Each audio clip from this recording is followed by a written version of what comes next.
Oui, tu as raison, excusez-moi, je n'ai pas pris les bonnes fiches, donc on va recommencer avec les bonnes fiches. Alors, Karl, c'est l'homme qui parle dans mon oreille.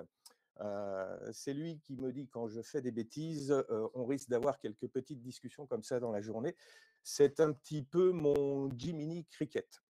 Alors, on prend les bonnes fiches et on y va. Donc, amis radio-amateurs, amateurs radio, SWL, cibistes, curieux en tout genre, et à tous ceux qui se demandent ce qu'ils font ici, eh bien, bonjour. Je suis très heureux de vous accueillir sur la seconde journée mondiale de la radio amateur francophone. Journée qui correspond à ce qu'on pourrait appeler la plus grande porte ouverte sur la pratique de la radio d'amateur. Je dis bien radio d'amateur, puisque comme vous l'avez compris, on va pas parler aujourd'hui uniquement de radio amateur, on va aussi parler d'amateurs radio, de cibistes et de SWL accessoirement. Cette journée, elle est faite pour vous permettre de découvrir une passion que nous avons tous en commun, qui est la pratique de la radio-émission, un petit peu sous toutes ses formes. Parce que, voilà, en 2022, il est clair que tout le monde ne sait pas que c'est une pratique qui est couramment utilisée par bon nombre d'entre nous pour établir des contacts aux quatre coins de la planète. Voilà.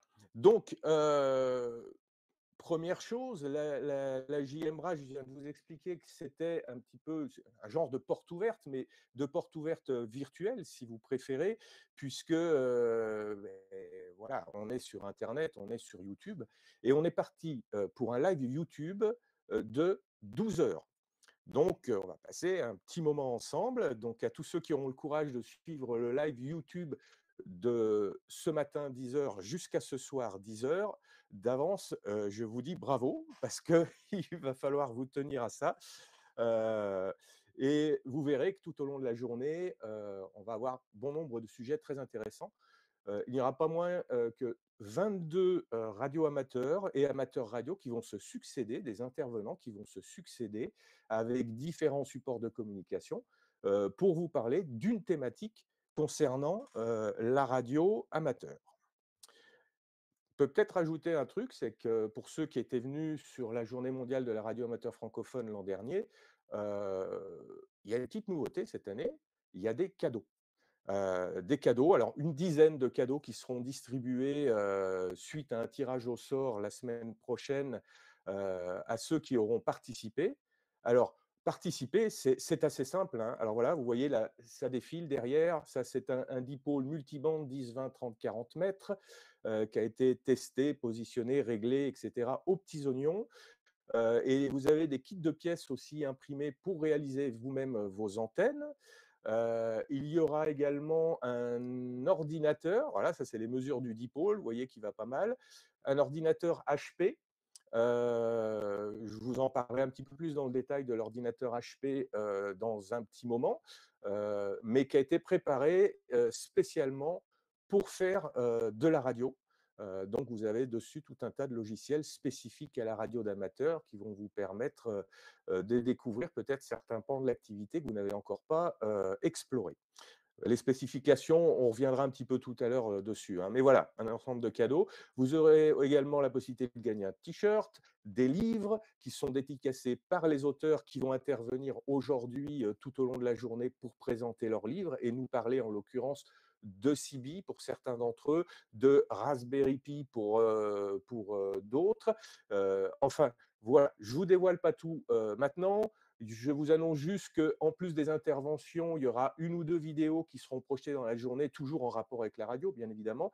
Et en fin de journée, en toute fin de journée, on se fera un petit plaisir, un petit moment cinéma avec des bandes annonces de films ayant trait à la radio ou à la CB. Voilà, vous avez un petit peu le contenu de la journée. Je vous l'expliquerai au fur et à mesure qu'on avancera sur la journée, à chaque fois un petit peu plus dans le détail.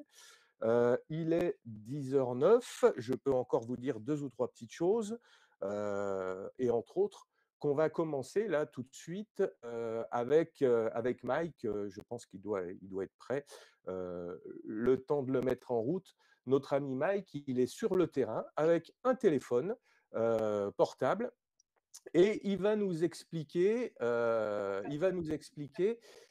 très tranquillement, à quoi correspondent, les FFF.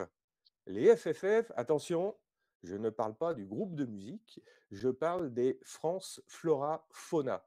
Donc, Mike est en train de est sur le terrain pour faire un France Flora Fauna. Le voilà, salut Mike, et il va vous expliquer, à tous, ce que c'est que ce France Flora Fauna. C'est un type de pratique, radio amateur, qui consiste grosso modo à animer des parcs naturels. Je ne vous en dis pas plus, c'est lui qui va vous expliquer ce que c'est.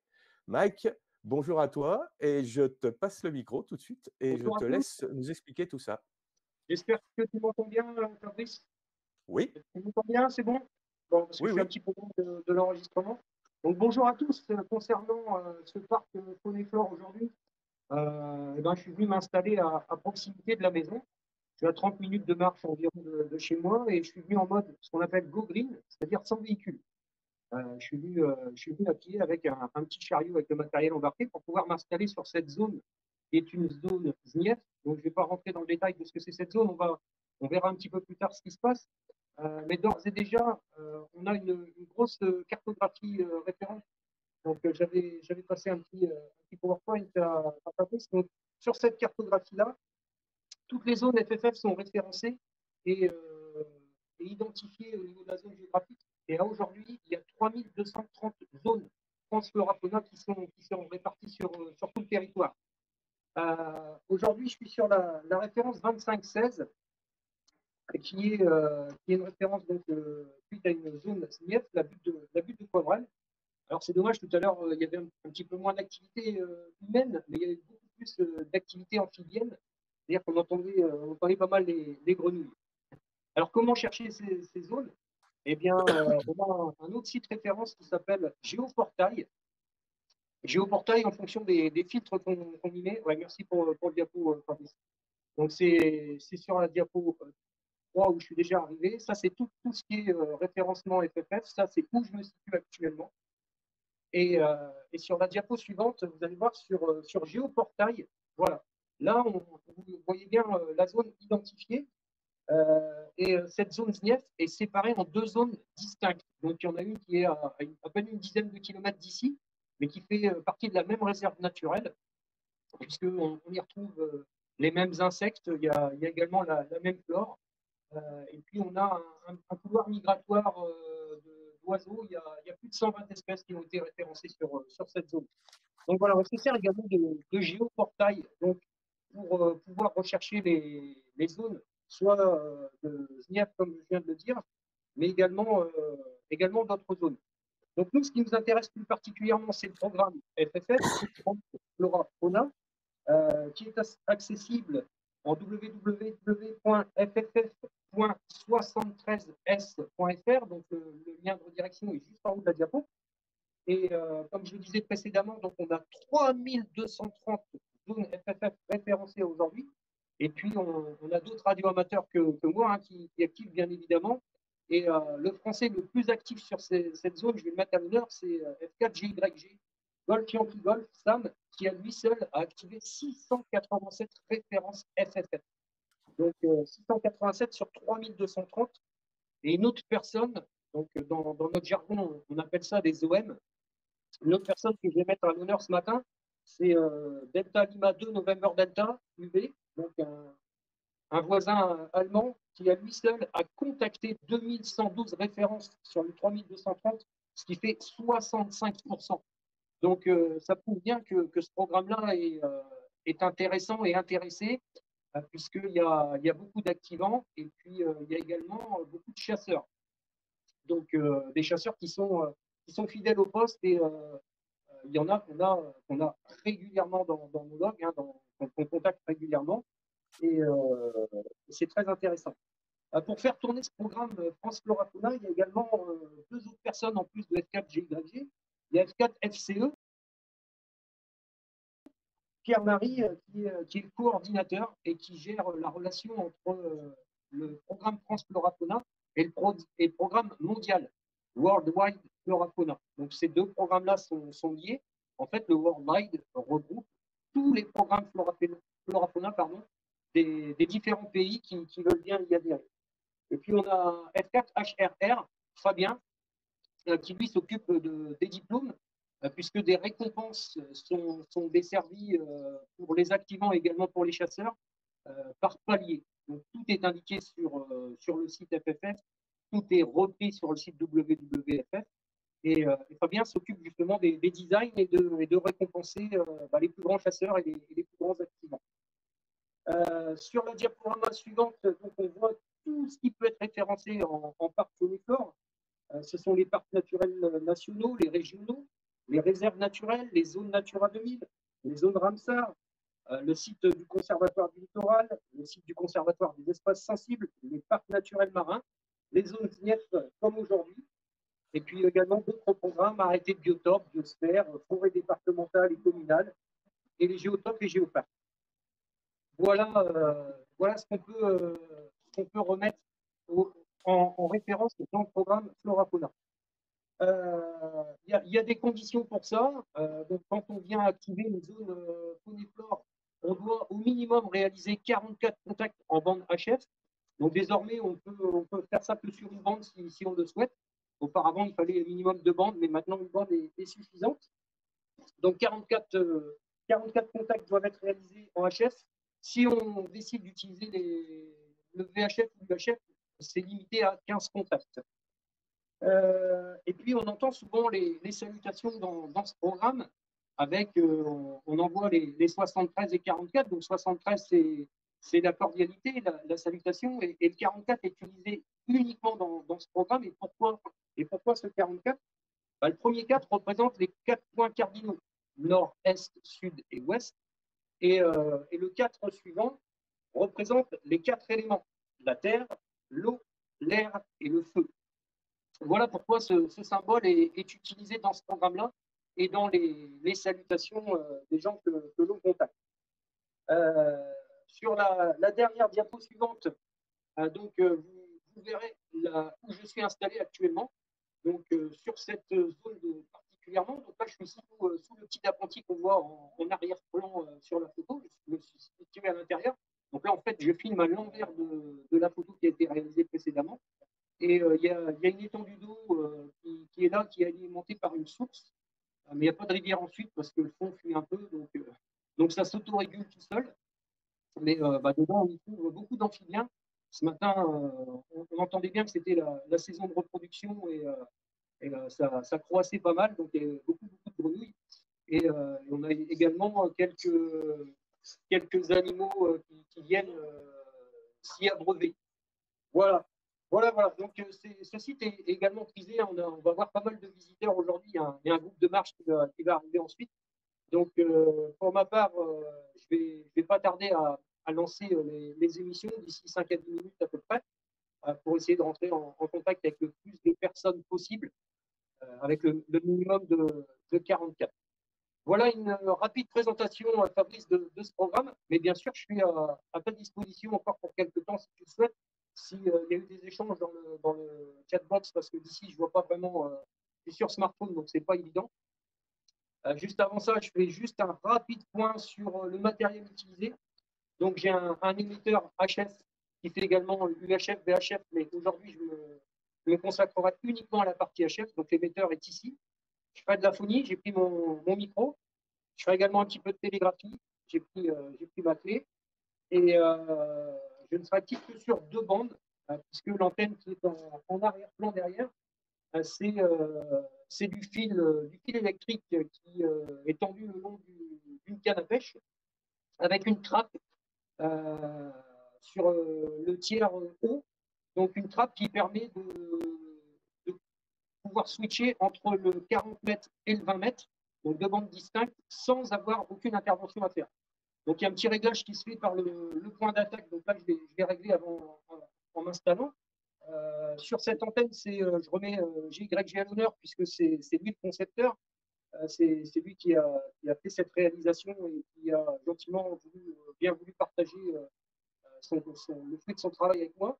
Donc j'ai embarqué cette antenne avec moi pour aujourd'hui.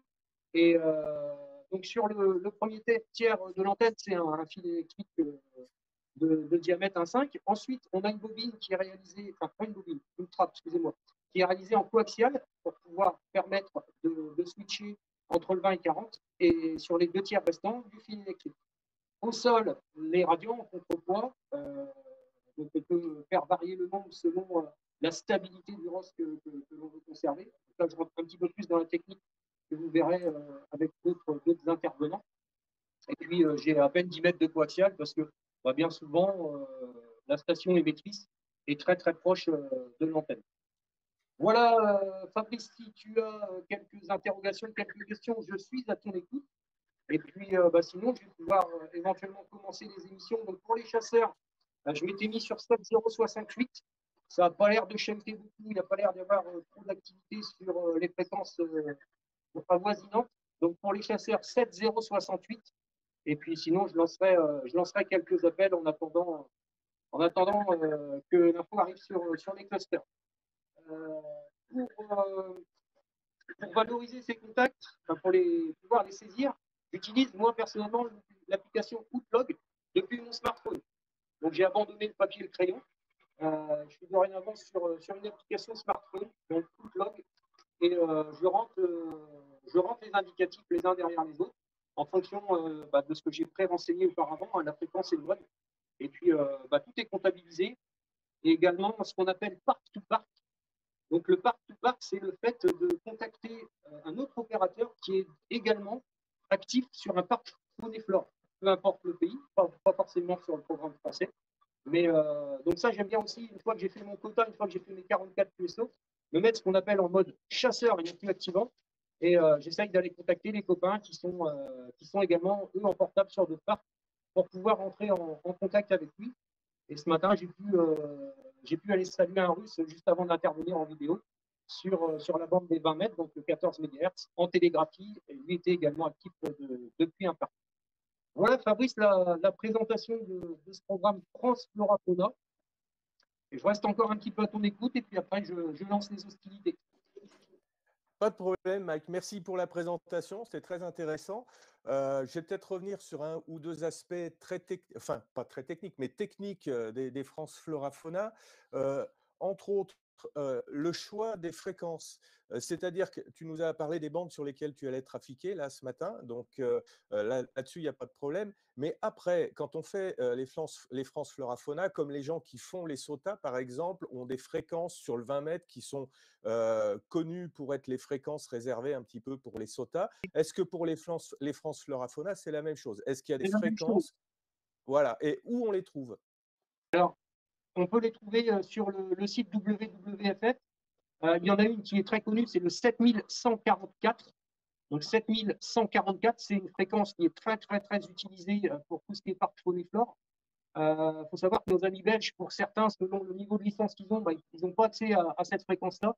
Donc moi, en général, je me mets toujours sous 7100 pour pouvoir faire profiter les copains belges qui sont voisins. Moi, je suis sur le nord de France, à 80 km au nord de Paris. Donc, des Belges, on en contacte assez régulièrement quand le skip est court sur 40 mètres. Donc, j'essaye de mettre sous la barre des 7100. On peut également programmer des alertes via le site WWFF. Il y a un agenda et on peut renseigner quelles activités on va faire, sur quelle référence, dans quel mode et sur quelle fréquence si on la connaît d'avant. En général, on essaye de voir avant si la fréquence est libre avant de s'y poser. Et sur la bande des 20 mètres, c'est 14 244. Voilà, donc encore une fois, le chiffre 44 qui revient. 40 et 20 mètres, ce sont les deux bandes les principales utilisées parce que c'est là où on fait notre plus grande moisson en fait. Ces deux bandes qui sont hyper productives. Le 40 mètres, tout ce qui est Europe, c'est génial. On arrive même à faire de la même distance tôt le matin. Et puis le 20 mètres, je l'utilise plutôt en début d'après-midi ici pour allonger un petit peu le skip. Je l'utilise très peu le matin parce que souvent, quand je m'installe, je privilégie un petit peu les locaux. Et je ne fais pas forcément du DX en portable, c'est pas très, très évident de faire de la longue distance.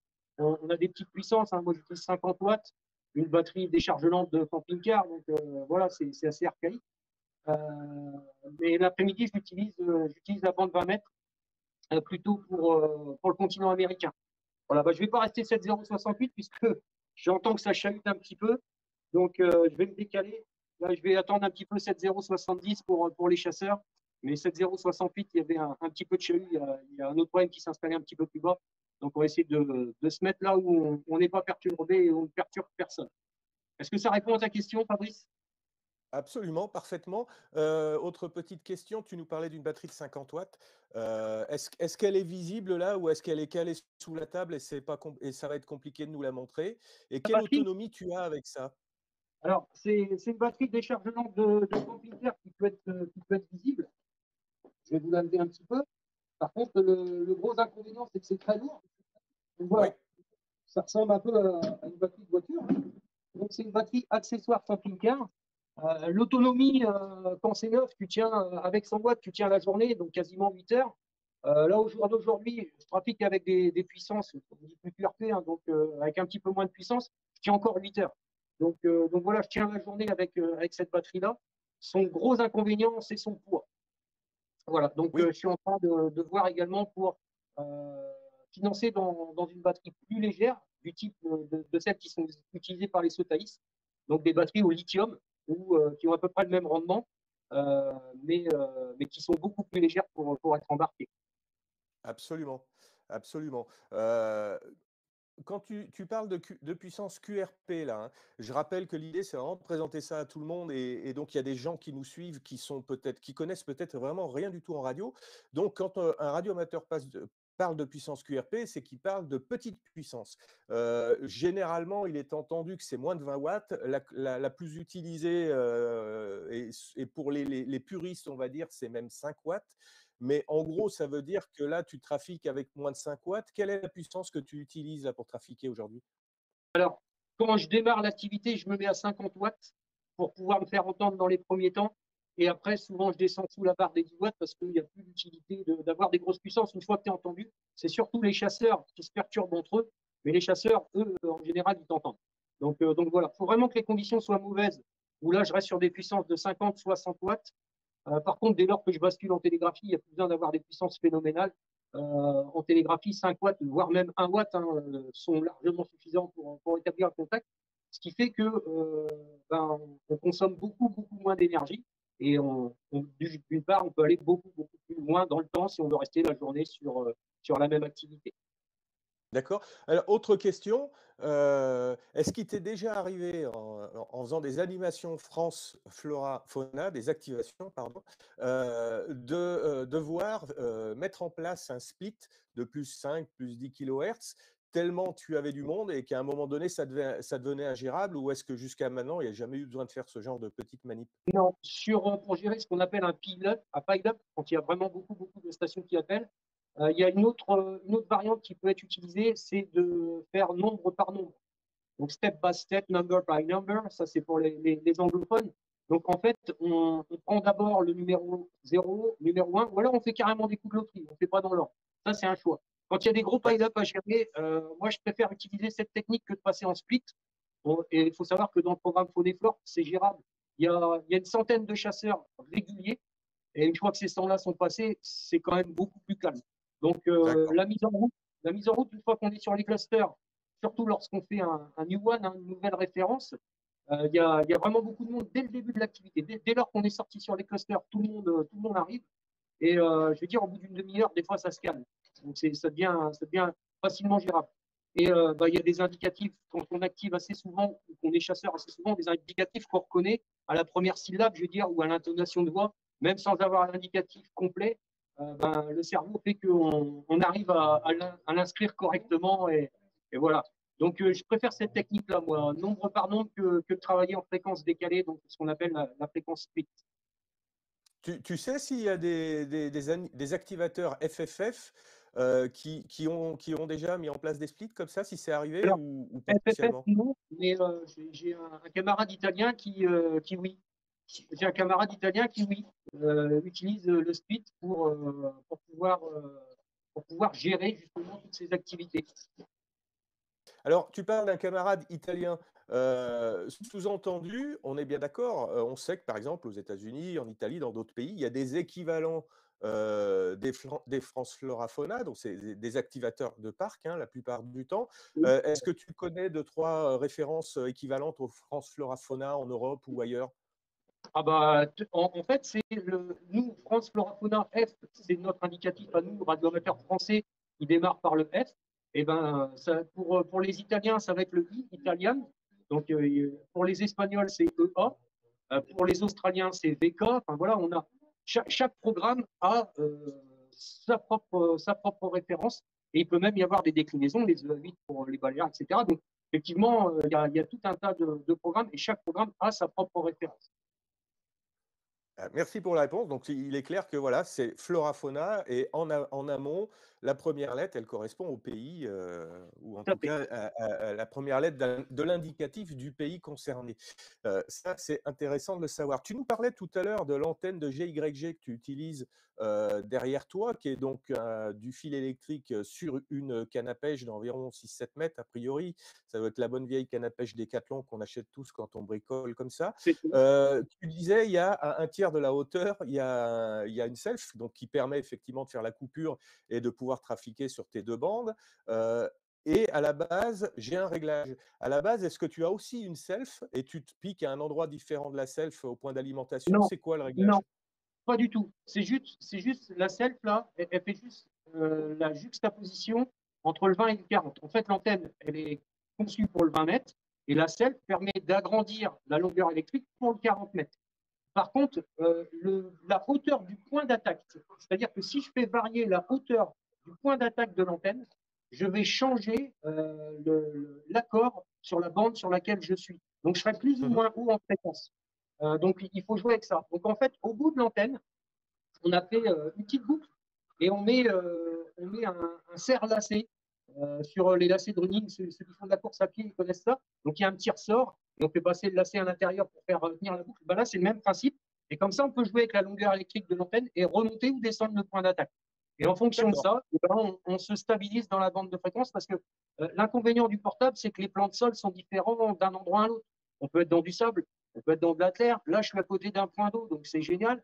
De temps en temps, je m'amuse même à acheter un radiant. C'était une expérience qui avait été Dans faite. l'eau? Jeter un radiant dans l'eau. Donc, enfin voilà, bientôt on va y mettre un hameçon au bout. Alors, Mais pour selon la nature du sol, ça évolue énormément. Pour faire simple, donc derrière Mike, là, ce qu'on a, cette antenne dont on vient de parler, c'est un quart d'onde.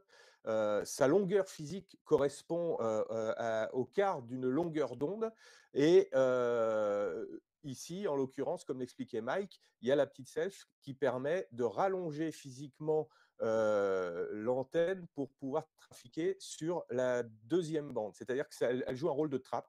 Si on est sur la première bande, on s'arrête en gros à la self.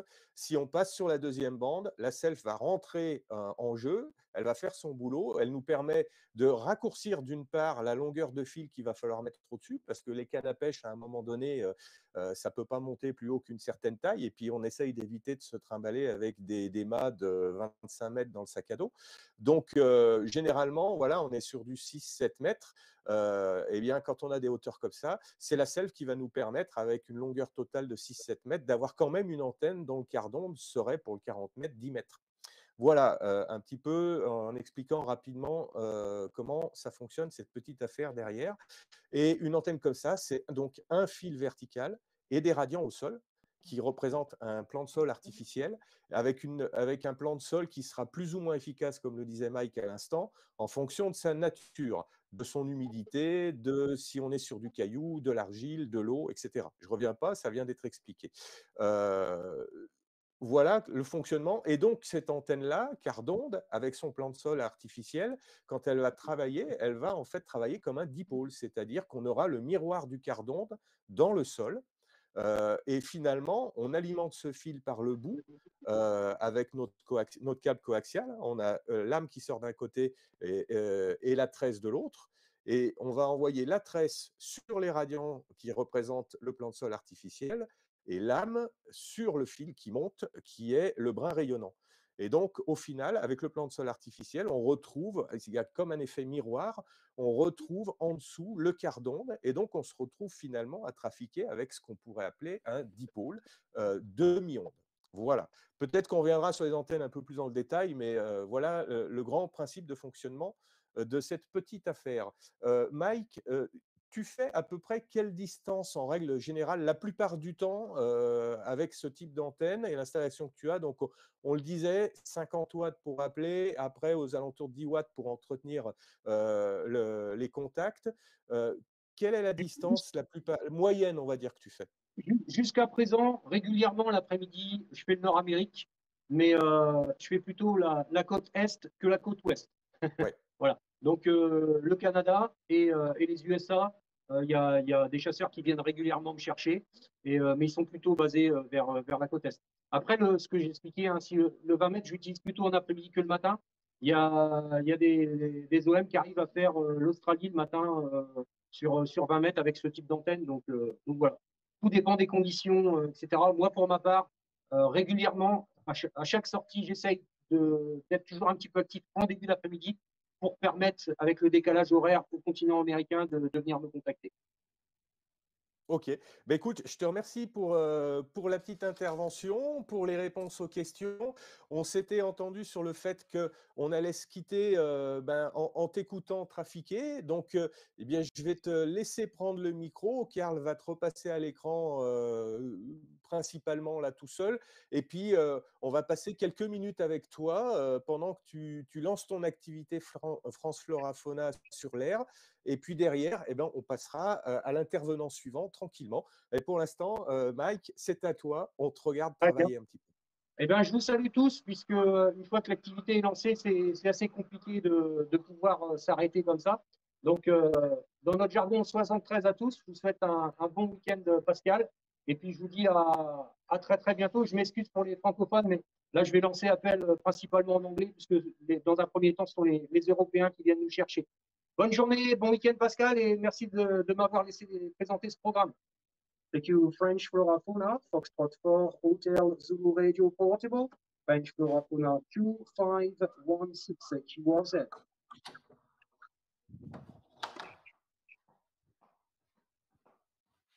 Italy Kilo 2, Echo Charlie Charlie, Italy Kilo 2, Echo Charlie Charlie. Hello, good morning, you are 5959, Carlo Roger.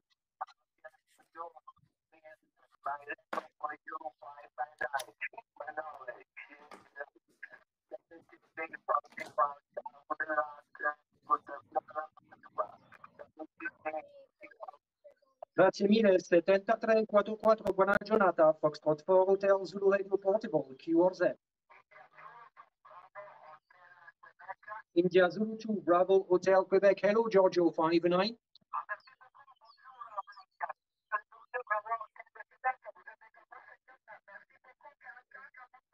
Grazie mille, 73, buona giornata, Foxtrot 4 Hotel Zulu Radio Portable, QRZ. Hotel Bravo 9, Echo Florida, Japan. Hotel Bravo 9, Echo Florida, Japan. Claudio 59.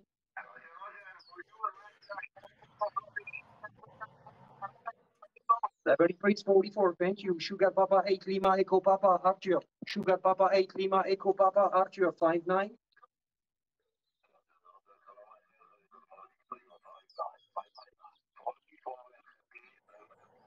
Level 44, dziękuję. Do widzenia. Foxtrot 4 Hotel Zulu Radio Portable, QRZ.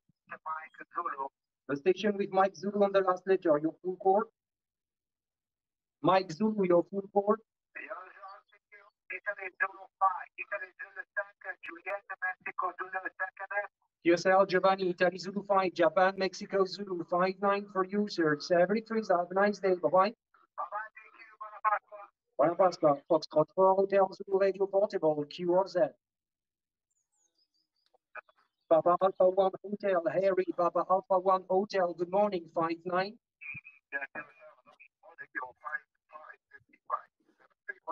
Thanks for the 5 and 5, Harry, 73, 44, Foxtrot 4 Hotel Zulu Radio Portable, QRZ. Hotel Bravo 9 Oscar, Hotel Bravo 9 Oscar, good morning, 59.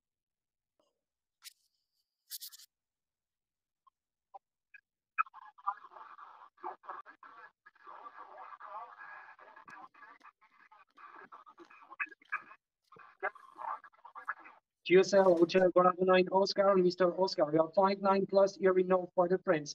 Thanks for the contact. Have a nice day. 7344. Bye. Hotel Bravo 9 Radio Lima. Hello again. 59.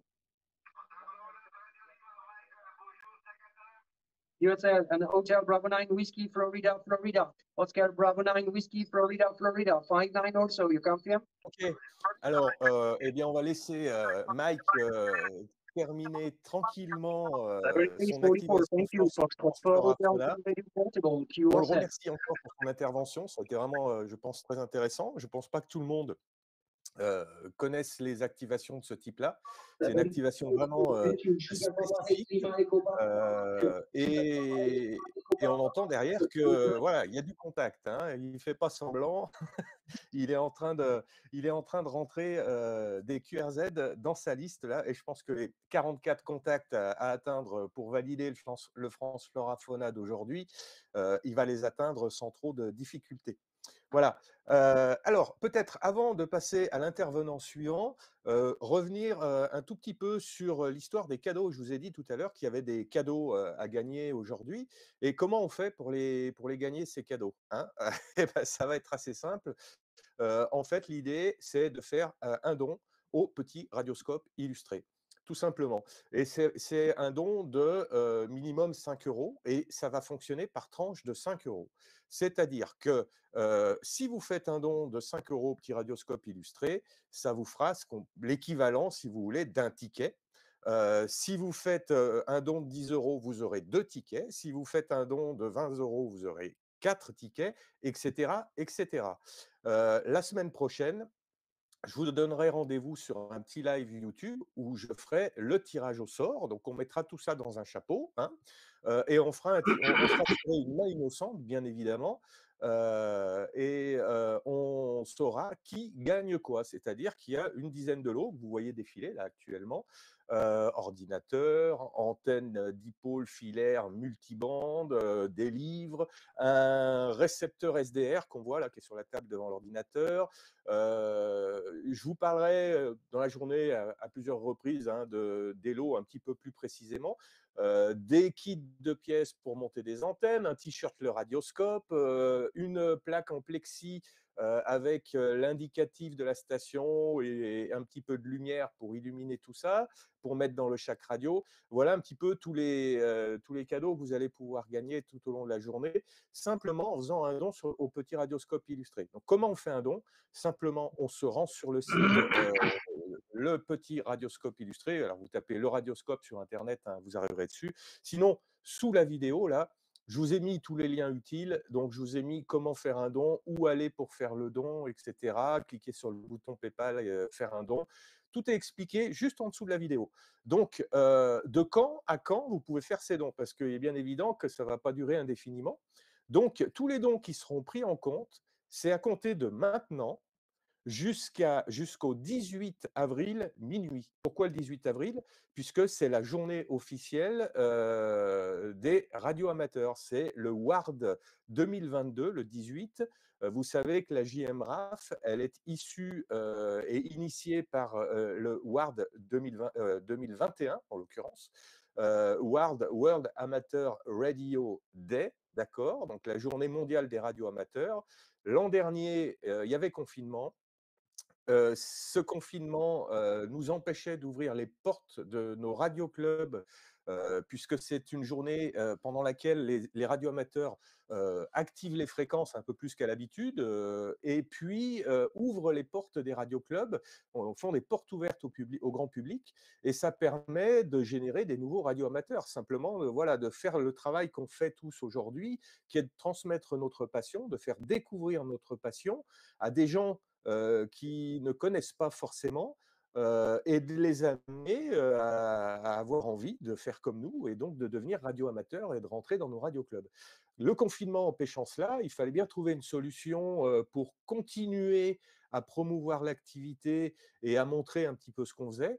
Et c'est ça qui a initié la JMRAF et la naissance de la JMRAF l'année dernière. Et cette année, on fait la seconde édition en espérant que vous serez aussi nombreux que l'an dernier. Vous étiez plus de 3000 à nous avoir suivis sur cette première journée.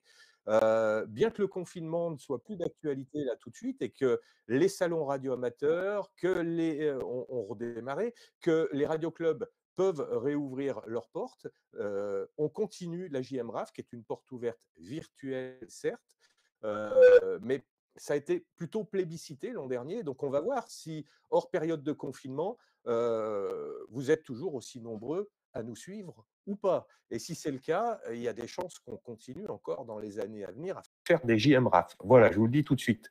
Donc, pour en revenir au cadeau, un don de 5 € ou plus par tranche de 5 € pour obtenir un nombre de tickets qui correspond au nombre de fois où vous aurez mis 5 €. Si vous mettez 12 €, ça sert à rien, hein, ça fera 2 tickets à 5 €, mais ça ne fera pas 2 tickets et demi.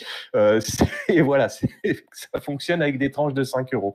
Voilà, vous avez le principal là, pour l'instant en ce qui concerne la possibilité de gagner ces cadeaux durant la journée. Je rappelle, ça commence maintenant.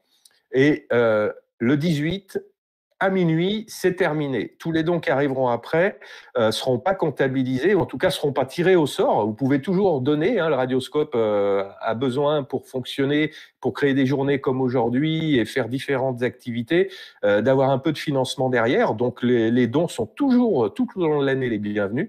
Mais en tout cas, pour la partie cadeau de la JMRAF, ça s'arrêtera le 18 à minuit. Ceci étant dit, on va accueillir René qui attend bien patiemment dans la green room de pouvoir intervenir. Salut René, Florida 6 Alpha Uniforme Echo, F6 AUE. René qui va nous parler du salon Onde Expo et pas que, c'est-à-dire qu'on va parler tous les deux un petit peu après Onde Expo des salons radio amateurs en général. Qu'est-ce que c'est qu'un salon radio amateur ? Pourquoi on fait des salons radio amateurs? Voilà, on va venir sur ces petits sujets-là. Mais René fait partie de l'organisation de Onde Expo à Lyon, qui est un salon historique en France concernant l'activité radio amateur. Alors René, bonjour, et ben, je te laisse le micro.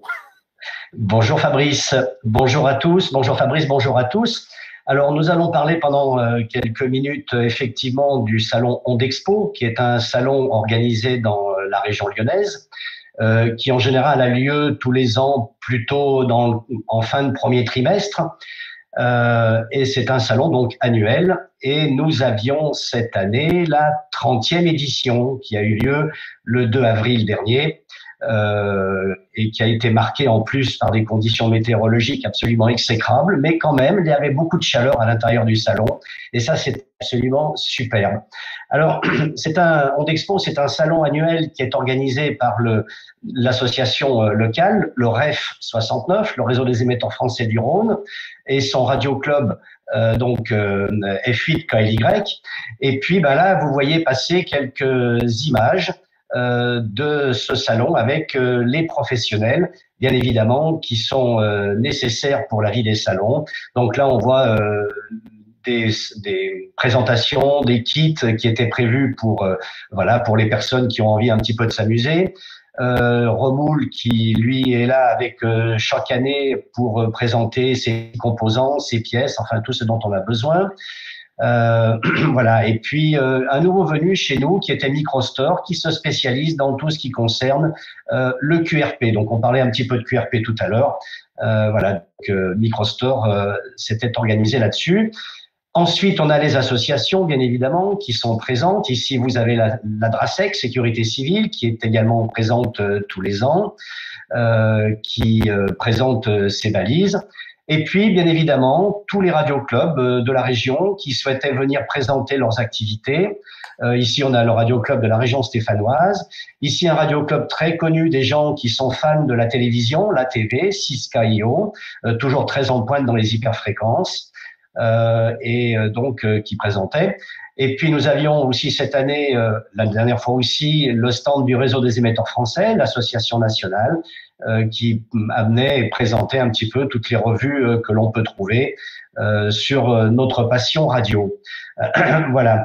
Alors ensuite, on avait également des associations comme HB9G, qui est le Radio Club de Genève.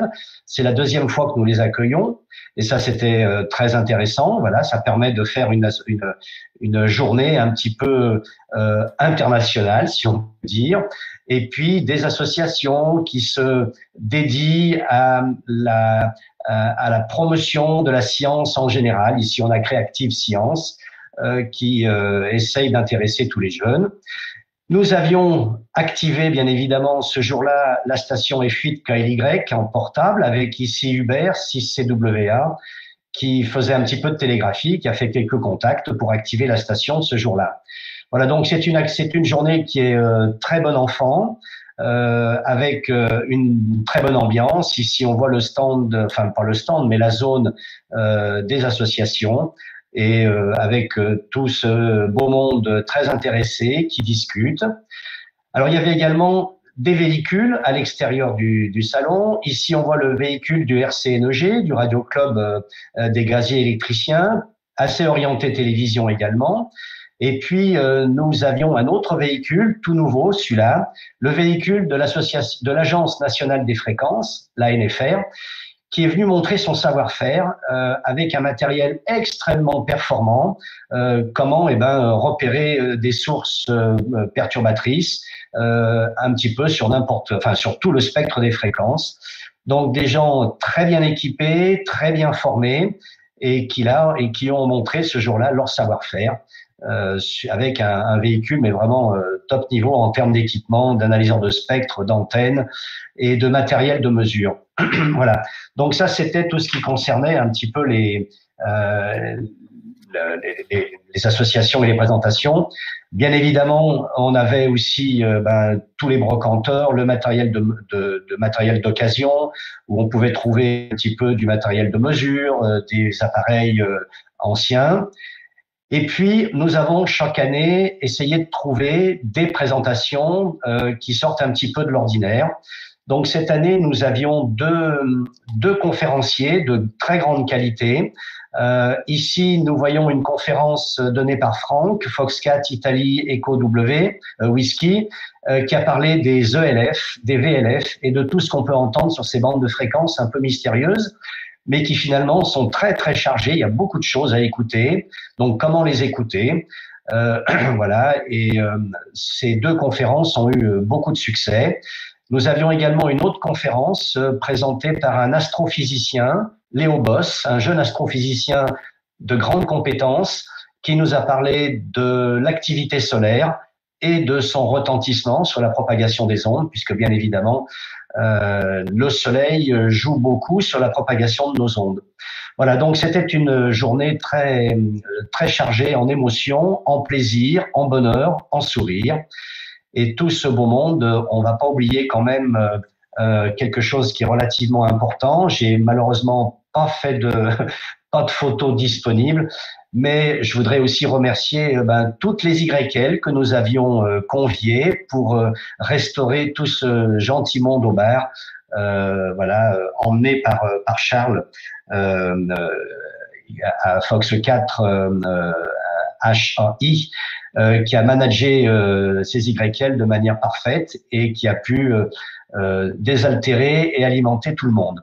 Voilà, donc Ondes Expo, c'est une grande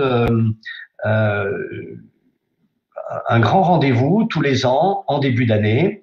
Et je peux déjà vous annoncer que la prochaine session aura lieu le 25 mars 2023. Voilà, 25 mars 2023, le samedi 25 mars 2023, pour le prochain salon Ondes Expo. Il faut s'y prendre relativement à l'avance, puisque on a besoin, bien évidemment, de réserver des lieux et de trouver de monter des équipes. Donc, il faut s'y prendre longtemps à l'avance. Le salon, c'est quelque chose qui est très important. Je crois, pourquoi est-ce qu'on organise des salons? Eh bien, d'abord, pour l'organiser, il faut constituer une équipe qui doit se bouger d'ailleurs, qui doit être très dynamique, parce qu'il faut préparer les intervenants, il faut informer les participants, les exposants, les brocanteurs, les associations, et il faut que tout le monde puisse prévoir ses dates le plus longtemps possible à l'avance.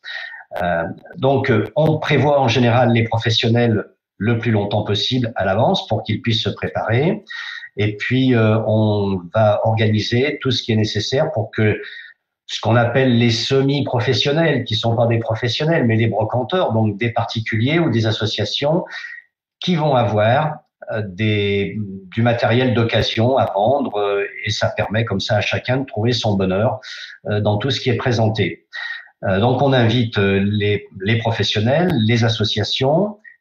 Il faut trouver des conférenciers. Alors, pour l'instant, 2023, on ne sait pas encore ce que l'on va pouvoir proposer, mais on s'est déjà mis à la tâche pour trouver quels sont les conférenciers qui pourront venir agrémenter ce salon annuel.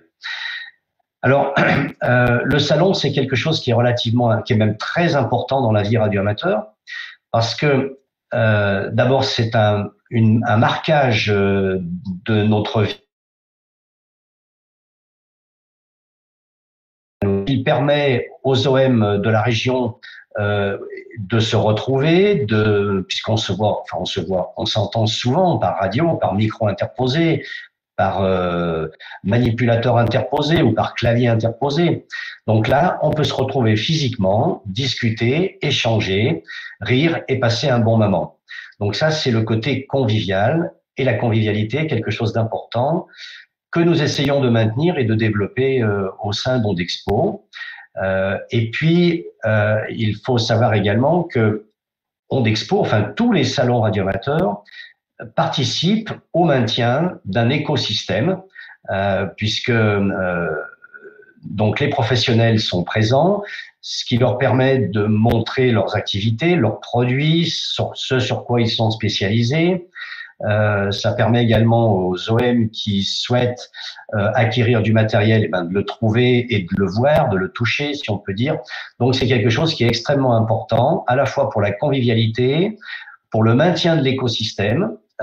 Il ne faut jamais perdre de vue que si on veut que notre activité perdure dans le temps, se développe, il faut qu'il y ait tout un écosystème qui vive autour de ça. Sans cet écosystème, il n'y a plus beaucoup d'émissions d'amateurs, et ensuite, on va dépérir, s'appauvrir, et ensuite, on risque de retomber dans des situations relativement complexes pour maintenir notre activité. Et puis, un autre point important, c'est que toutes les associations ont besoin effectivement de se financer, c'est-à-dire de vivre. Pourquoi? Pour permettre de continuer à maintenir tout ce qui permet la vie radio-amateur, c'est-à-dire les relais. On oublie souvent que les relais qui sont si simples à utiliser pour nous, eh bien, ces relais ont un coût. Ils ont un coût d'installation, ils ont un coût de maintenance, de production. Donc, il faut maintenir tout ce système-là en fonctionnement, et puis des coûts de fonctionnement d'un radio-club. Donc, une des raisons également des salons, eh bien, c'est de faciliter et de permettre le financement de notre vie radio-amateur en général. Voilà pour parler un petit peu de ce que sont les salons. Donc, un gros travail, mais un plaisir immense de l'organiser. Cette année 2023, la météo était vraiment très mauvaise. Et dès 5 heures du matin, on recevait des SMS de quelques OM qui étaient impatients de venir et qui malheureusement avaient des routes et des cols enneigés, donc ça ne passait pas.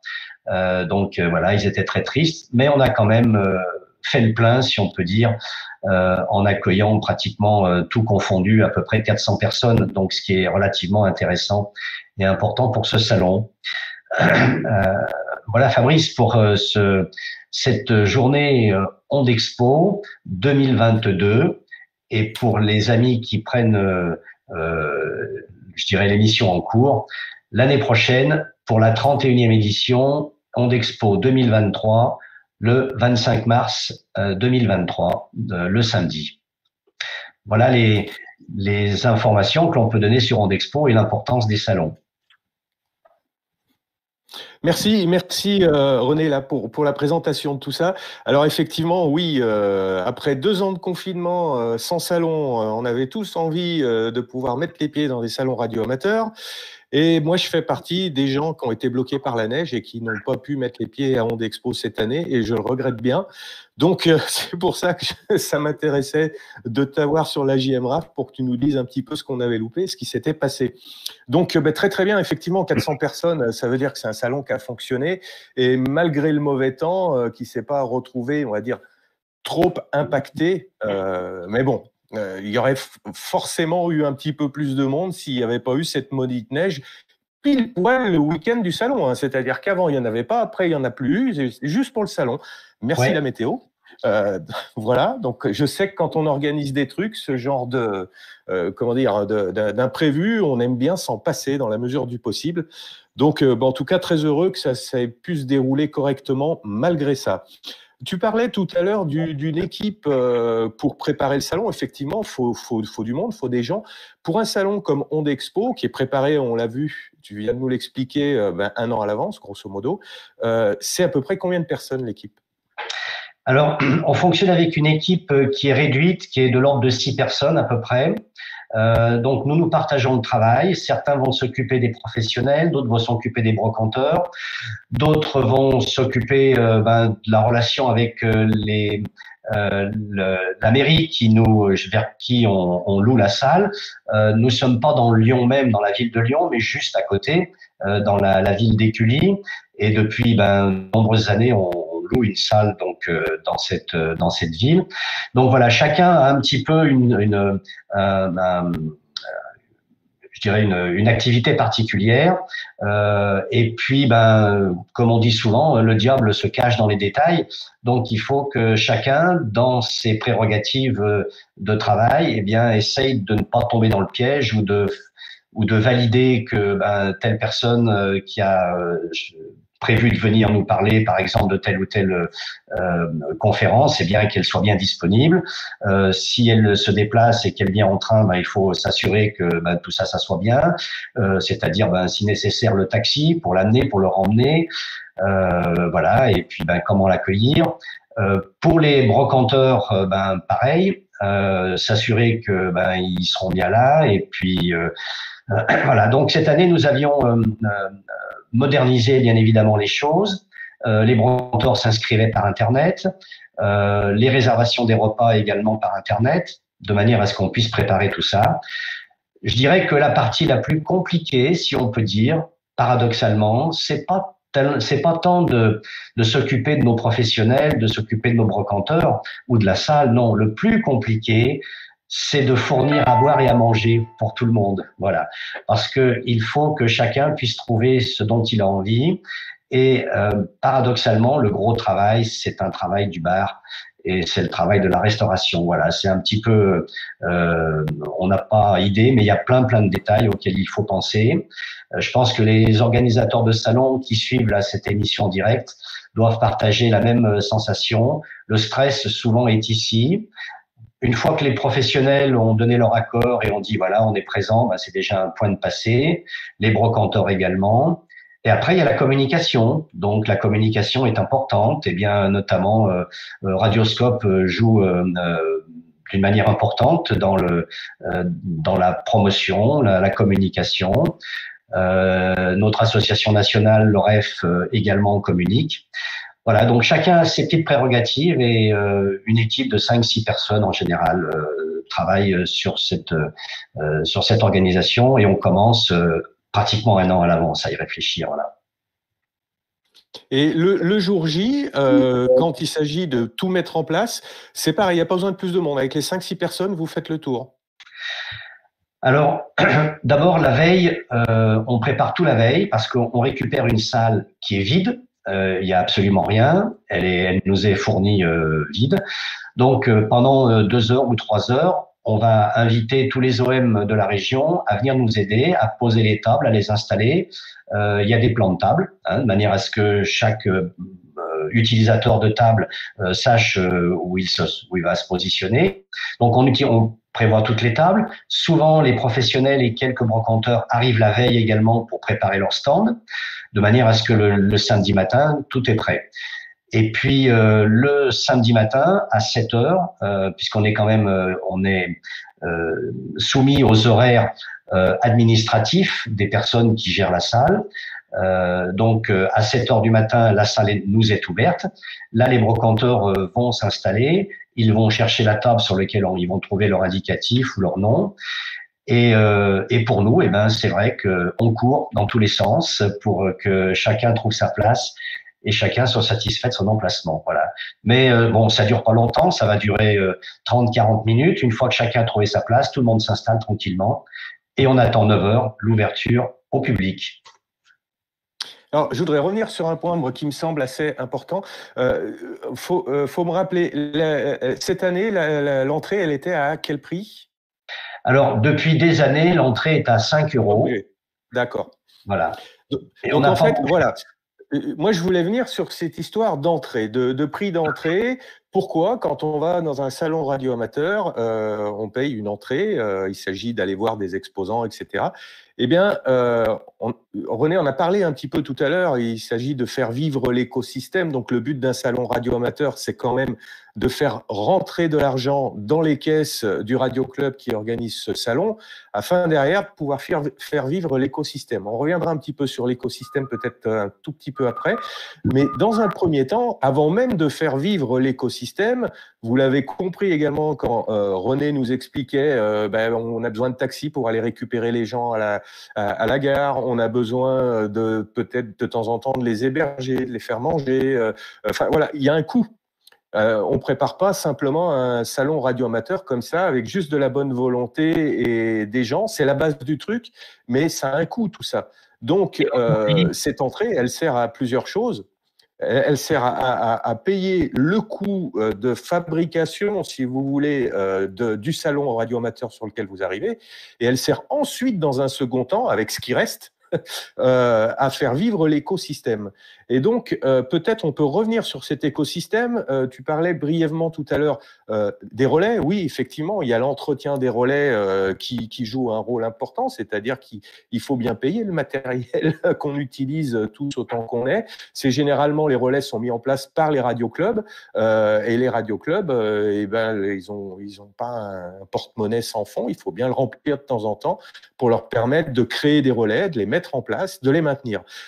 Et puis aussi de faire vivre ces radioclubs, c'est-à-dire que le radioclub, selon la taille du radioclub, on a des radioclubs qui vont permettre à leurs membres, par exemple, d'aller faire des expéditions radio loin de chez eux. C'est pareil, ça a un coût, ces choses-là. Alors, bien souvent, les radios amateurs mettent la main à la poche pour financer ce genre de choses, et cherchent des partenaires X ou Y, parce que ça coûte vite très très cher. Mais les radioclubs, bien souvent, sont aussi à l'initiative de ce genre de choses, et donc eux aussi mettent des sous là-dedans. Et donc voilà, l'écosystème, si peut-être tu peux nous en parler un tout petit peu plus dans le détail, c'est les relais bien sûr, mais ce n'est pas que ça, c'est vraiment la vie du Radio Club et toutes les activités menées par le Radio Club tout au long de l'année qu'il faut arriver à financer. Oui, alors il y a aussi un coût qu'il ne faut pas négliger, qui est je dirais presque le plus important, c'est qu'il faut louer une salle.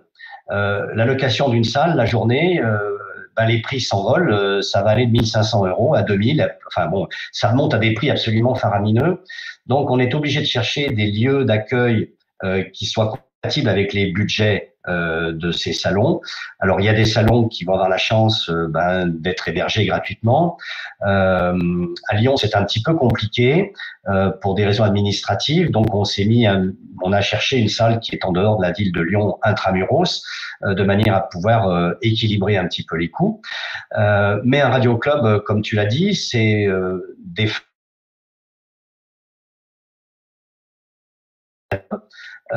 qui est dans des locaux, dans des beaux locaux d'une très belle dimension.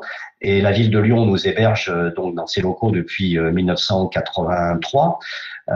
Mais quand on a des grands locaux, il faut les entretenir. Les coûts dans une association, ce sont des coûts d'assurance, ce sont des coûts d'électricité, Quand vous avez des serveurs qui tournent 24/24, eh bien, il y a de la consommation électrique, il y a de la consommation de chauffage.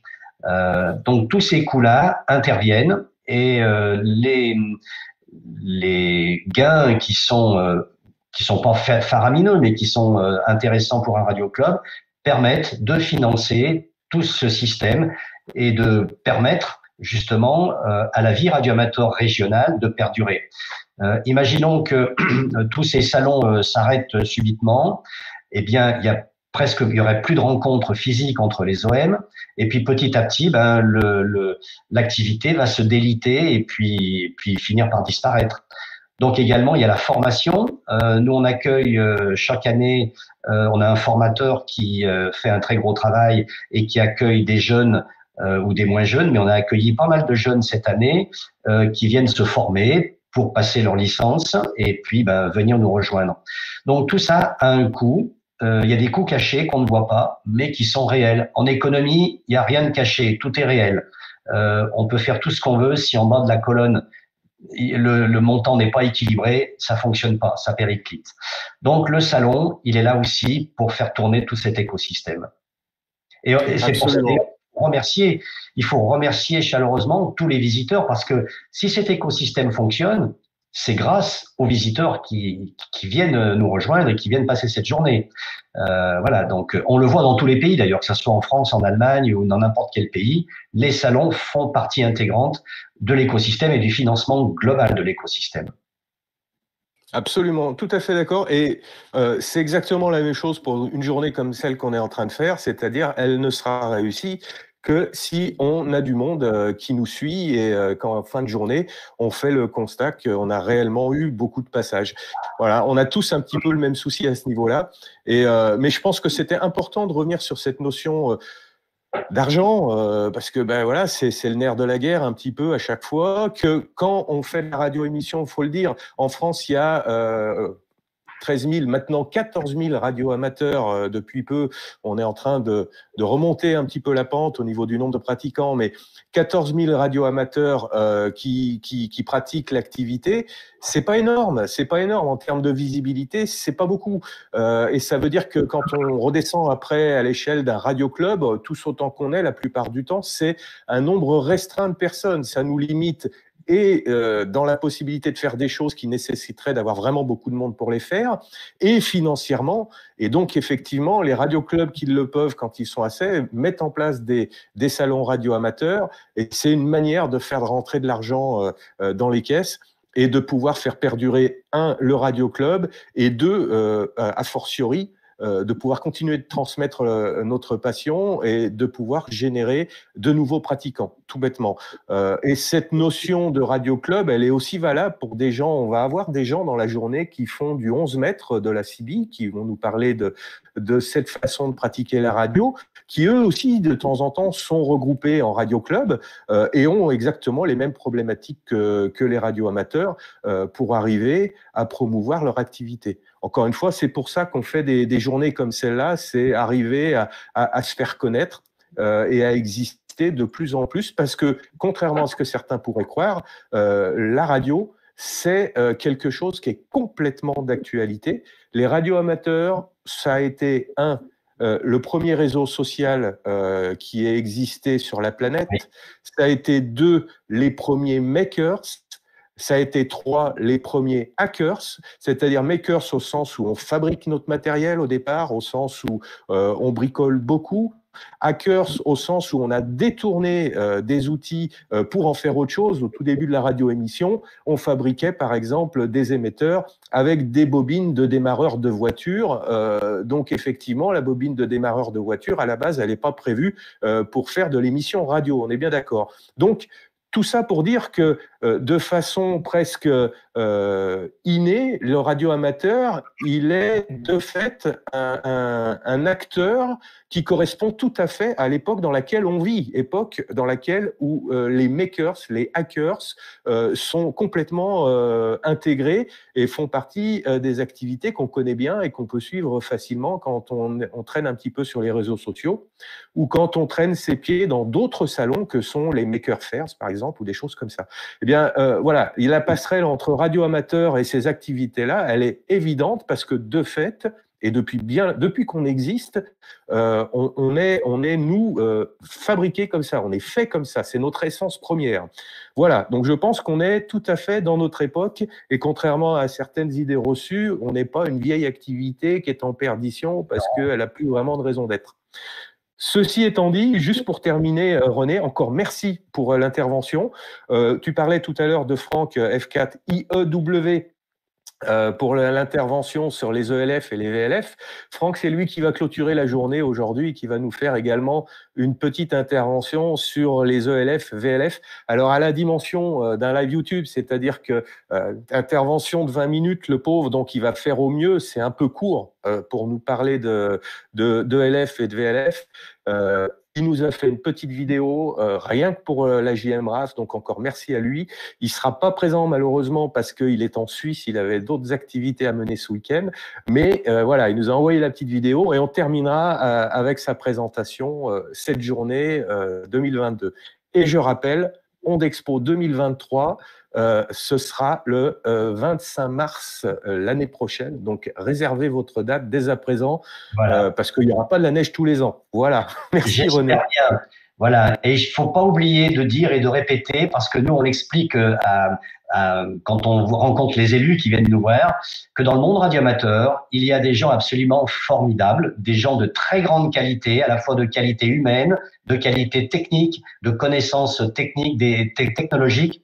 Et c'est grâce aussi à ces gens-là de grande qualité, ceux que j'appelle ceux que tu appelles les makers, qui ont en fait les doigts en or, qui sont capables de réaliser des montages et des systèmes de grande qualité. Donc, il faut rendre hommage à tous ces gens qui font partie et qui font vivre aussi notre vie. Voilà.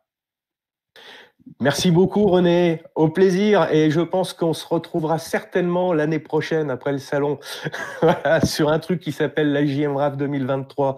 Avec grand plaisir. Merci, à bientôt.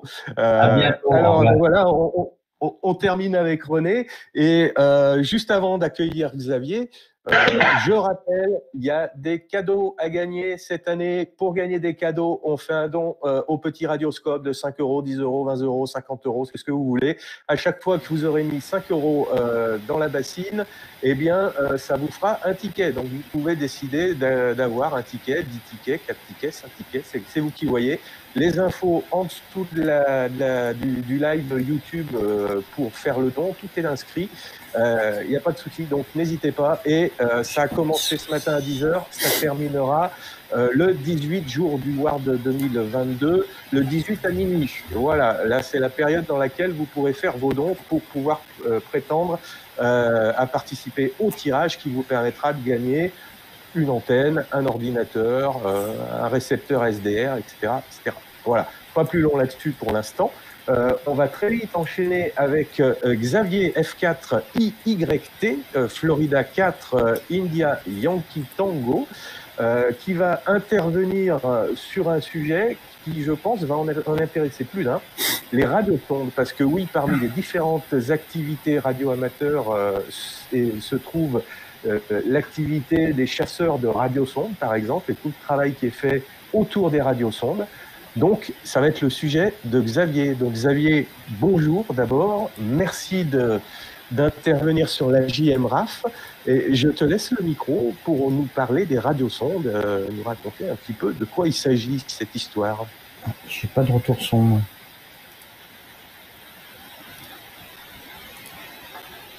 Oui. J'ai pas de retour son.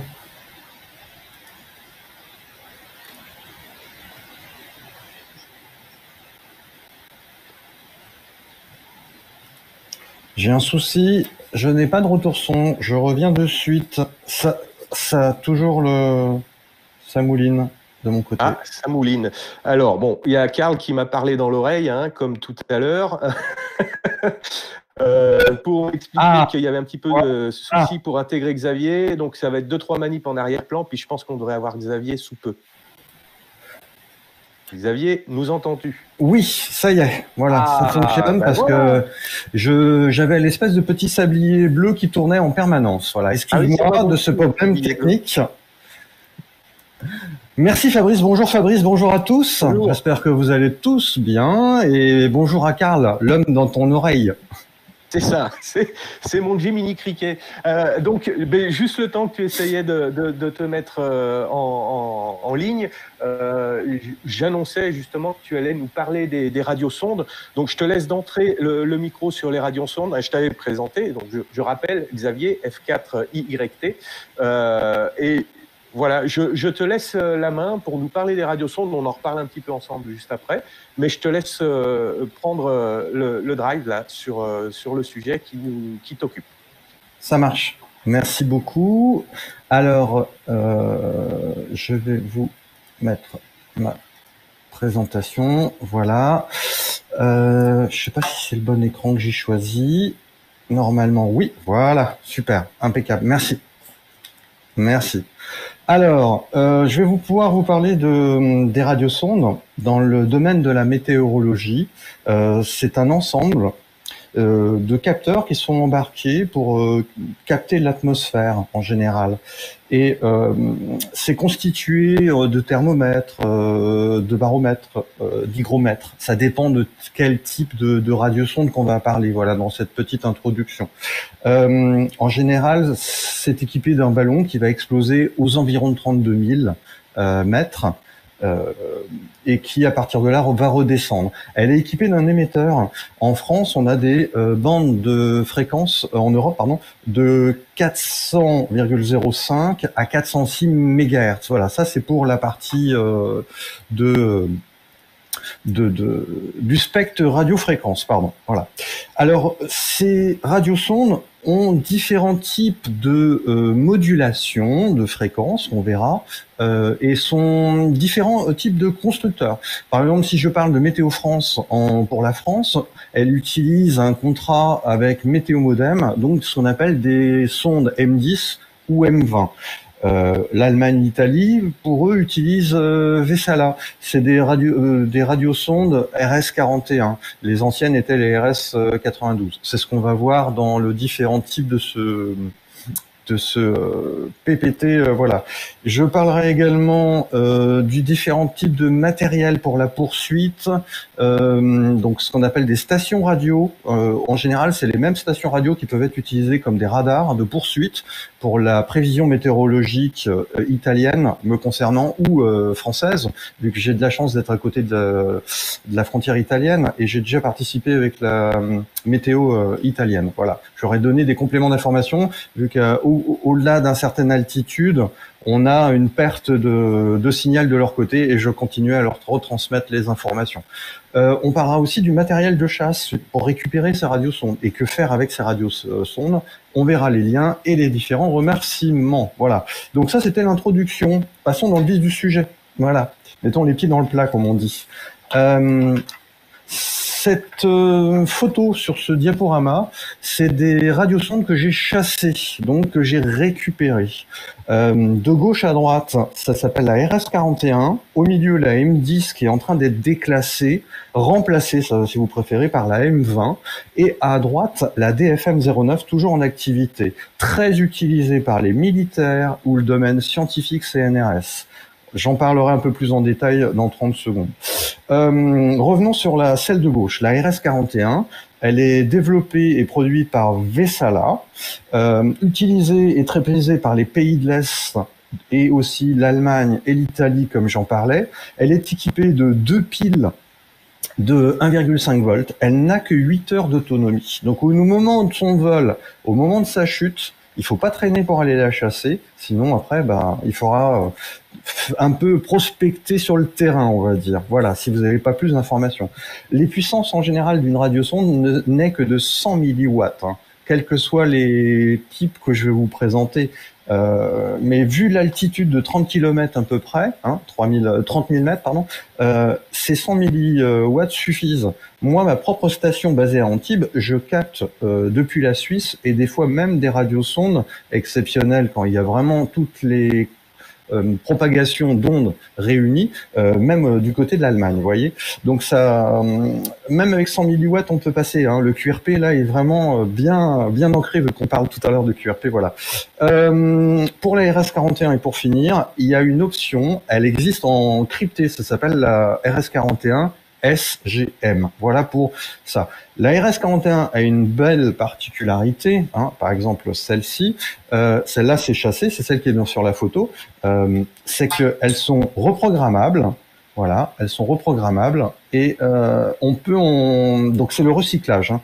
Elles sont reprogrammables en APRS ou RTTY ou CW ou tout simplement en station météo sur son balcon. Voilà. La précision du GPS est un peu moindre. Voilà, parce que c'est une radiosonde low cost. Le prix de la fabrication est d'à peu près le coût d'achat, pardon, c'est de 50 € à peu près pour les lanceurs. Voilà, de cette RS41. Passons à la M10. À la M10, en voilà une autre que je vais ouvrir tout à l'heure pour vous montrer. Hein. C'est une aussi qui a été chassée. Celle-ci, elle me sert pour les, voilà, c'est ça, M10. Pour les expositions ou des choses comme ça, je l'ouvre en deux, voilà. Grosso modo, alors la M10, elle, toujours 100 milliwatts, mais par contre, elle a 4 piles d'1,5 volts. Donc, elle a une durée d'autonomie. Et le logiciel, qui est à l'intérieur, a une particularité, c'est vraiment français, c'est que quand elle détecte qu'elle ne bouge plus, que ça fait un petit moment, elle va dégrader sa puissance de 100 watts pour être plus qu'à 10 milliwatts. Et elle a quasiment presque 4 jours d'autonomie grâce à ça pour la chasser. Donc là, par contre, ça devient intéressant. Voilà. Elle est encore utilisée à l'Observatoire des Hauts-de-Provence, OHP. Et elle est accouplée à un gros capteur d'ozone pour voir la tranche de l'ozone. Voilà. Donc elle est utilisée vraiment à des fins scientifiques. Et ces sondes OPH sont très prisées parce qu'il y en a peu des capteurs d'ozone. Voilà. Qu'est-ce que je peux dire d'autre sur la M10? Elle est remplacée. Maintenant, elle est utilisée. On utilise la M20 que je parlerai juste après cette diapo. La DFM09, très prisée par les militaires, et moi j'en chasse également dès que je peux parce que c'est la plus coûteuse, elle vaut 200 € à l'achat. Elle a un GPS de 46 voies, une précision déconcertante, je l'utilise pour mes relevés de mesure d'altitude, de distance, des choses vraiment bien précises. Beaucoup j'aime pas qu'on les massacre. Voilà, les reprogrammations, les laisser telles quelles, oui. Il y en a qui coupent et qui récupèrent que la partie du GPS parce que c'est à leur fin. Capteur en céramique, 46 voies. Je vous dis pas la précision déconcertante. Celle-là, la première que j'ai chassée, je l'ai laissée intacte. J'ai changé les batteries pour avoir des batteries rechargeables. C'est 2 piles de 3 volts. L'autonomie est quasiment de 5 jours sur ce type de DFM09. C'est vraiment c'est la Rolls, voilà, de la radiosonde. Voilà. Passons à la diapo suivante. Parlons d'autres types de radiosondes. Les radiosondes DFM09, pardon, DFM06, justement, c'est l'ancienne DFM09. Elle a été remplacée. Voilà. Quelques stocks sont encore dans certains lanceurs, mais ils les lancent uniquement. Donc l'armée a encore du DFM09 à Canjuers dans le Var, par exemple, pas loin de chez moi. Celle du milieu, c'est la RS92, quasiment inexistante, elle n'existe plus. Elle a été remplacée par la RS41, qui est plus légère. En général, c'est dans les 50 grammes. La DFM 09, c'est 90 grammes. La dernière M20, elle fait à peine 30 grammes. C'est 2 piles d'1,5 volts sur la M20. Voilà. Elle remplace, la M20 remplace là forcément la M10 ou la M10 Plus qui a été l'évolution. Voilà. L'avantage, c'est qu'elle est tellement légère qu'elle peut courir des distances beaucoup plus longues. Voilà. Moi, j'ai 2 lanceurs, j'ai de la chance, j'ai plusieurs lanceurs à côté de chez moi. J'ai Nîmes, j'ai Canjuers et militaire, j'ai l'OPH et j'ai Cuneo Leventi pour la météo italienne. Donc, en fonction de la propagation des vents, je peux chasser une RS41, une DFM09, une M10, ancienne génération avec le capteur d'ozone, ou une M20. J'ai la chance d'avoir toutes ces sondes qui peuvent tomber, suivant la propagation des ondes. Voilà. La propagation du vent. Voilà, pardon. Alors, pour vous parler un petit peu de la M20, la M10, tout à l'heure, je vous ai dit, j'en allais l'ouvrir. Si Voilà. Donc là, vous avez sur la petite M10 le pile de bac de batterie et on peut les reprogrammer avec un petit connecteur ici pour en faire de la chasse au renard. J'en parlerai tout à l'heure de comment les recycler. Voilà, grosso modo. Celle-ci, je peux l'ouvrir intégralement parce que je l'ai complètement ouverte. Voilà l'intérieur. Donc, vous avez toute la partie en étoile au-dessus, c'est le capteur de GPS. Donc, vous voyez, et toute la partie de traitement du signal est en dessous. Voilà. Donc ça, c'est assez basique, c'est moins coûteux que une DFM 09. Voilà. Ça vaut une centaine à peu près à l'achat, une M10 comme ça, par rapport aux autres. C'est voilà. Et la M20 ne retombe comme quoi la RS41 que de 50 € à l'achat. Voilà. Donc c'est pas trop onéreux au niveau. Alors, parlons maintenant de la partie de réception terrestre. C'est surnommé des stations radio ou des radars, ça dépendra. Si on parle des lanceurs qui lancent ces radiosondes et que les personnes, eux, vont aussi contribuer à recevoir. Moi, j'ai une station chez moi et je partage mes réceptions. Soit pour la météo française, soit pour la météo italienne, comme je le disais tout à l'heure, voire pour ceux qui veulent chasser, même si ça tombe pas chez moi, vu que j'ai une grande, on va dire, une grande distance de couverture. Le matériel est pas onéreux, il faut un Raspberry Pi, une petite clé SDR de bonne qualité avec un PPM le plus faible possible. PPM, c'est tout simplement la dérive de calcul sur les fréquences et la réception, la précision de réception de l'oscillateur local, sans rentrer trop dans les termes techniques, ce qu'on appelle le TCXO. Bref, voilà. Mais voilà. Donc une clé SDR, 5 €. Un Raspberry Pi, maintenant, avec la pénurie, ça commence à devenir cher. Ça sert à rien d'acheter un Raspberry Pi 4. On aura trop de puissance de calcul pour le décodage. Un Raspberry Pi 2, Pi 3 fonctionne très bien pour ça. Et la fabrication, voilà, d'une petite antenne. Alors, moi, je précise une chose. Je modifie tout ça. Déjà, il faut une très, très, très bonne alimentation 5 volts. Sinon, vous aurez des dérives et des perturbations sur la réception de la fréquence. L'alimentation du Raspberry Pi, je ne l'alimente pas en 5 volts. Je modifie ma clé SDR et elle est alimentée par le même transfo qui alimente. Donc le Raspberry Pi ne veut pas surproduire ou surconsommer en 5 volts et en ampérage, vu que mes clés SDR, j'en ai deux pour moi. On peut avoir autant de clés SDR en réception. Comme ça, si vous avez plusieurs lanceurs, eh ben, il y en a un qui scanne et l'autre qui fixé, c'est déjà sur la réception. Voilà. Donc moi, c'est exactement ce que j'ai. J'ai deux clés SDR. Comme ça, je peux avoir NIM et Cuneo en même temps, vu qu'à 30 minutes près, j'ai les lanceurs qui sont partis. Donc oui, donc l'alimentation sur les clés SDR sont modifiées. Elle est auto-alimentée par le 5 volts du transfo, pas du Raspberry Pi. Voilà. Et au niveau des antennes, d'autres utilisent des antennes CJU, que j'en parle juste après, ou des 5/8e. Ma station est en 5/8e d'onde. Mais pour la chasse, j'utilise une CJU ou une Yagi, 4 éléments. Voilà. J'en parlerai juste après. Donc voilà plus ou moins. C'est un projet open source, comme tous les radioamateurs. Moi, je suis en plus partisan depuis 2006 du monde obscur, Linux. Donc ça fera en rigoler certains. Je développe également, je co-développe plein de choses. Je vais en parler en 30 secondes encore. Non, c'est pas celui-ci, c'était voilà celui-là. Donc, j'ai été trop vite dans mes voilà passages. Voilà, sur cette diapo là actuellement, c'est un autre moyen de recevoir des informations quand on est en chasse sur le terrain. Donc, ces petits appareils qu'on appelle des récepteurs LoRa. En 433, parce qu'il y a plusieurs types de LoRa, du 433, 800 mégas et des poussières et 900 mégas et des poussières. Je rappelle que ces fréquences ne sont pas autorisées en France en transmission parce que ces appareils peuvent transmettre. Le projet que j'ai instancié, que je co-développe avec Vigor, qui est basé sur le projet de DL9RDZ, il y a plusieurs petits projets où on peut programmer ces petits boîtiers-là. Il y a Radio Sandy. Il n'est pas open source. Il est propriétaire, même s'il nous pique, et bon, on est content qu'on nous pique des choses, mais qu'on nous dise et qu'en général, on doit dire d'où on prend ses sources. Donc, Sondigo n'est pas open source et il a piqué du boulot de Hans, DL9RDZ que je connais et qu'on dialogue souvent avec, ou des miens. Pour information et pour plaisanter, avec Vigor, on a implémenté la M20 qui n'était pas encore sur Hans n'avait pas encore, il avait des soucis de synchronisation et Sondigo n'avait pas encore. Et on a été les premiers à mettre cette librairie et la laisser en partage, vu que c'est le but hein, dans la radio, que ça soit amateur radio ou radio amateur, le but c'est du loisir, c'est du partage, c'est du loisir. Hein, on revient là-dedans. Donc on développe, ça c'est le Titigo sans GPS.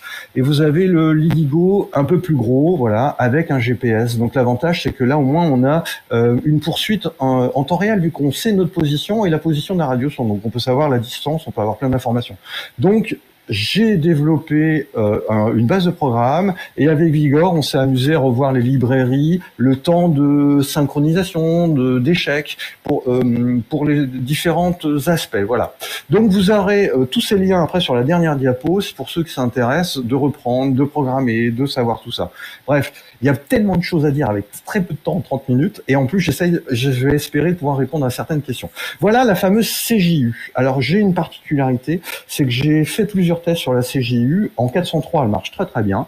Moi, je n'utilise pas du 2 mm de diamètre, mais du 8 mm de diamètre. Pourquoi? Parce que je veux avoir une sélectivité quand je chasse, parce que je veux savoir à peu près dans quelle direction elle se trouve. Parce qu'en 0,2, c'est tellement précis que quand je balaye, je suis passé à côté et il n'a pas eu le temps de biper l'appareil ou de m'informer que c'était bien par là que se trouvait la radiosonde qui est tombée.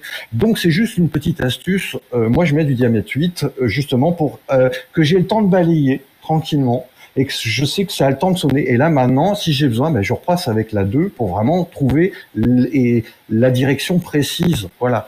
Alors, il y en a beaucoup de chasseurs qui disent, ouais, maintenant vous avez la position GPS exacte, soit, mais bon, les nouvelles technologies nous le permettent. Pourquoi ne pas l'utiliser et simplifier? Surtout que maintenant, en plus, les deux dernières, la RS41 et la M20, elles n'ont eu que 8 heures d'autonomie. Après, elles sont perdues. Donc, il faut pas traîner pour les chasser. Voilà. Et puis des fois, on peut être plusieurs. Moi, pour l'instant, sur les Alpes-Maritimes, il n'y a pas grand monde qui chasse. Donc, j'ai cette chance de pouvoir aller les chercher tranquillement. Voilà.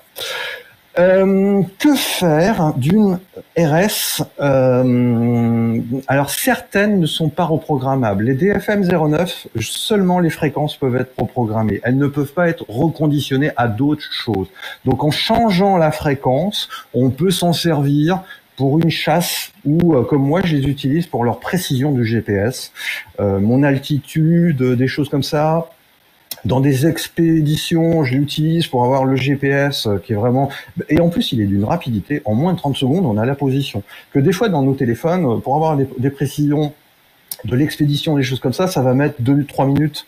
Hein, voilà. La M10, la M20 et la RS41 mettent 3 minutes à peu près à démarrer. Une DFM 09 en 30 secondes, elle est autonome, elle est déjà en train de transmettre. Voilà.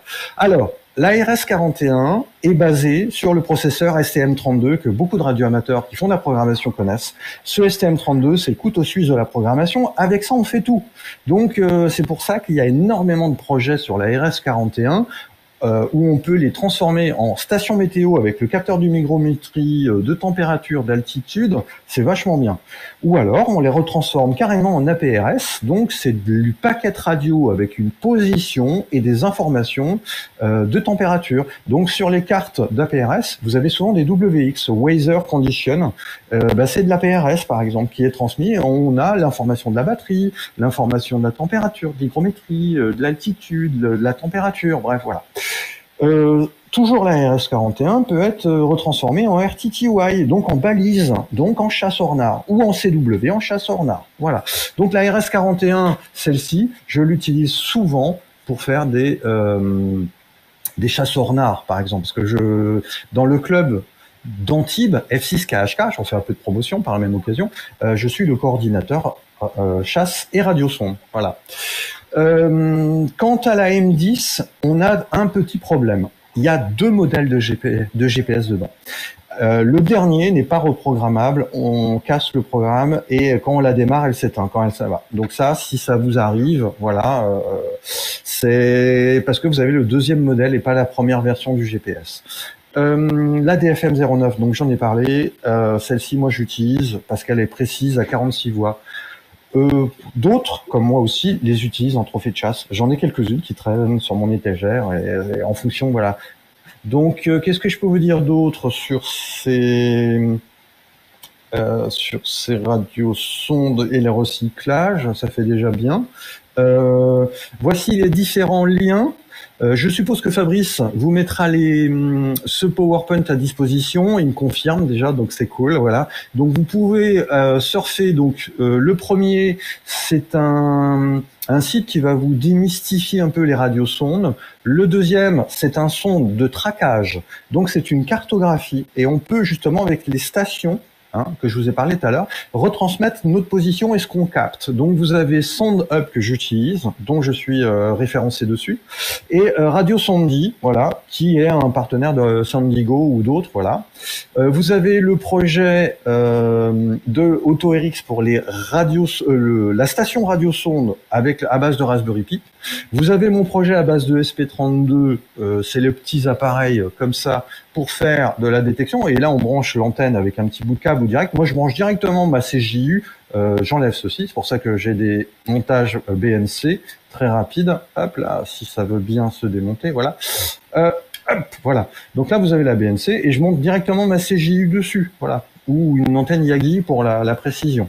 Et les deux derniers liens, c'est des reprogrammations, pour ceux que ça intéresse, de reprogrammer et recycler ces radiosondes en station météo, APRS, RTTY, CW, balise. Donc là, vous avez la RS41, la M10 et la DFM 09. Voilà. La M20 est trop récente. Il n'y a pas encore de dev là-dessus. Pour ceux que ça intéresse, donc je disais RS41, c'est le STM32. La M10, c'est le MSP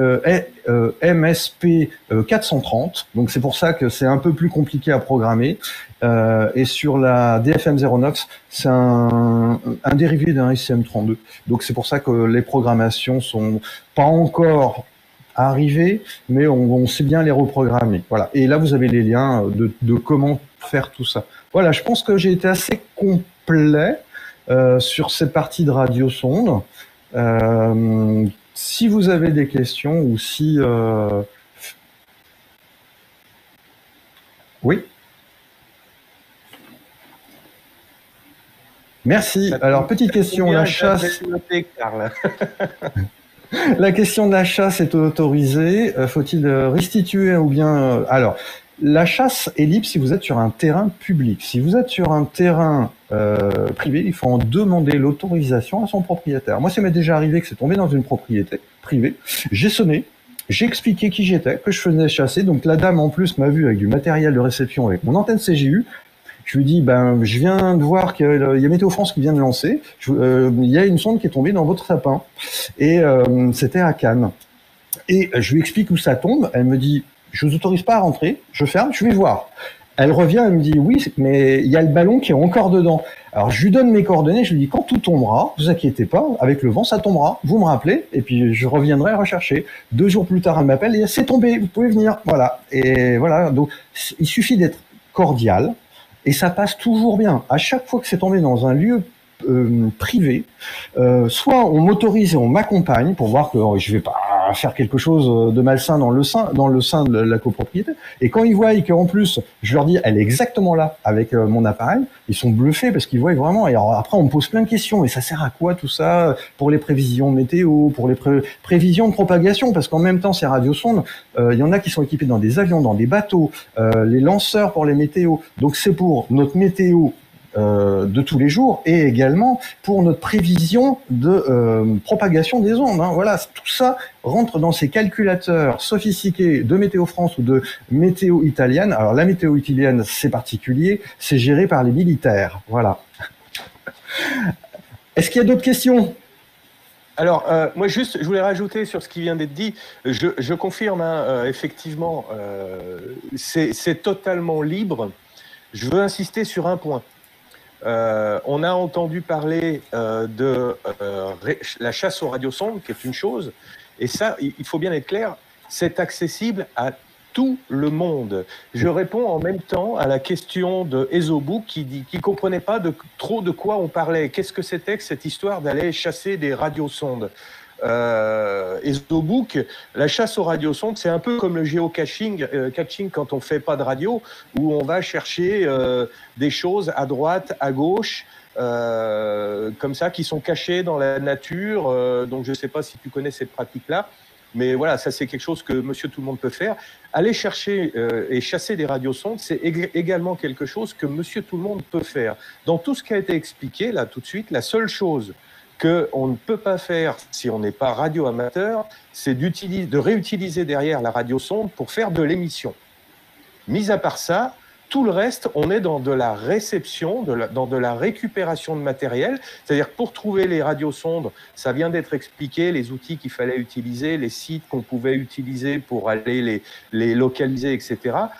Tout ça, c'est accessible à n'importe qui. Donc, la chasse aux radiosondes, c'est quelque chose qui peut être une belle façon d'approcher l'activité radio-amateur sans pour autant être radio-amateur, sans pour autant s'y connaître beaucoup en radio.